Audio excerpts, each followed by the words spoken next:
سے. لیکن یقین کرو جب میں تمہیں سمجھا رہا ہوتا ہوں نا تو مجھے یہ نہیں لگ رہا ہوتا کہ میرے سامنے کیمرہ ہے. مجھے ایسا لگ رہا ہوتا ہے جیسے تم میرے سامنے کھڑے ہو اور میں تم سے بات کر رہا ہوں, اور جو میرے دل کے جذبات ہوتے ہیں وہ میں لا کے تمہارے سامنے رکھ دیتا ہوں.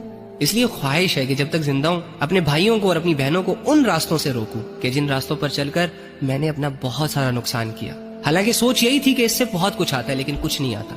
بہت بڑے لیول پہ جا کے نا دنیا کو لات مار کر واپس آ کر تمہیں یہ بتا رہا ہوں کہ کچھ نہیں ہے, فائدہ نہیں ہے, فراڈ ہے, جھوٹ ہے, بکواس ہے.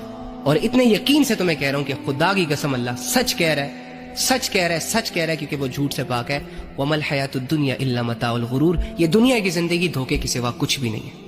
بادشاہ تخت پہ بیٹھ کر سیٹسفائیڈ نہیں ہے, غریب غربت میں سیٹسفائیڈ نہیں ہے, امیر امیری میں سیٹسفائیڈ نہیں ہے, بیمار بیماری سے سیٹسفائیڈ نہیں ہے, صحت مند صحت کی حالت میں سیٹسفائیڈ نہیں ہے, گنہگار گناہوں کو کرنے کے بعد بھی مطمئن نہیں ہے سوائے ایک شخص کے, الا بذکر اللہ تطمئن القلوب. وہ شخص مطمئن ہے, وہ شخص اطمینان میں ہے جو اللہ کے ساتھ جڑا ہوا ہے. اگر کما رہا ہے تو حلال کما رہا ہے, اگر کر رہا ہے تو حلال کر رہا ہے, اگر جی رہا ہے تو حلال طریقے سے جی رہا ہے, اگر خواہش پوری کر رہا ہے, لذت لے رہا ہے تو حلال طریقوں سے لے رہا ہے. تو آؤ اللہ کی ٹیم میں, اللہ کے بندو.